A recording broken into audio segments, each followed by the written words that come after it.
এই যে আমার বাড়ি কমপ্লিট হয়ে গেছে আপাতত মোটামুটি। এই দেখেন ইলেকট্রিক কাজটা, এই যে এটা ডবল প্লাস্টার করে মোটামুটি ডিজাইন বানাইছি আমি মিস্ত্রি দ্বারায়। ইলেকট্রিক কাজটা আমি নিজে করছি।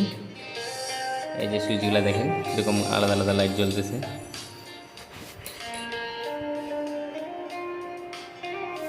মোটামুটি কালার করাও হয়ে গেছে। এই যে একটা আমার এক নম্বর ঘর ফুডল্যান্ড, এগুলা আমি 5 রোজের বোর্ড লাগাইছি, এটা কালারটাও দেখতে সুন্দর।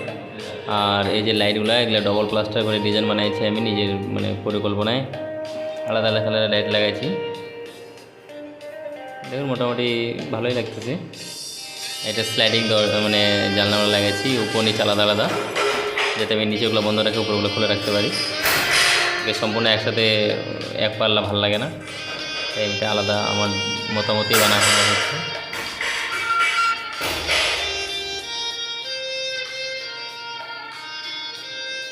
এই আমার মানে বড় ঘরটা, ওটা একটু ছোটো ঘর ছিল, এটা বড় ঘরটা, এটাতে আমি থাকবো। এটা ডিজাইনটা একটু আলাদা রকম করা হয়েছে। এটাতে আমি ডবল প্লাস্টার করে এবং সাইডে ফল সিলিংয়ের যে বিটগুলো এগুলো বানায় আমি নিজেই করছি। একদম ফল সিলিং তো করতে পারিনি, কিন্তু ফল সিলিংয়ের মতো হালকা ডিজাইনটা করছি আর কি। এই যে চারিদিকে লাইট, অনেকগুলো লাইট লাগানো হয়েছে এখানে বিভিন্ন কালারের। আর কিছু স্পিকারের জন্য জায়গা রাখানো হয়েছে, যেগুলোতে স্পিকার লাগাবো। ওটা আপাতত বন্ধ আছে। মিডিলে একটা ঝুমুর লাগানো হবে, ঝুমুরের জায়গাও লাগানো আছে। সুইচ সব কানেকশন করা আছে, কিন্তু এটা লাগাবো পরে। একটা ফ্যান লাগাইছি বিএলডিসি আপাতত। ঘরগুলো সব ফাঁকা, জিনিসপত্র ঢোকানো হয়নি।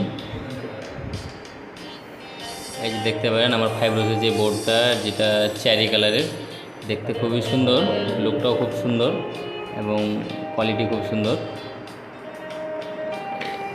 সুইচটি সব কিছুই সুন্দর, ভালো, কম খরচায় খুব ভালো। আমি অ্যাডজাস্টমেন্টও লাগাচ্ছি যাতে ঘরটা বেশি গরম না হয়, ঘরে গরমটা বাইরে বার করে দেওয়ার জন্য।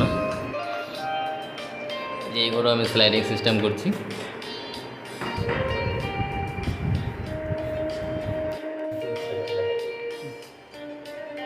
ঠিক আছে, এই এমসি বক্সটা রিওর, এটা দেখতে ভালোই করতেছে উপর থেকে ঢাকনাটা।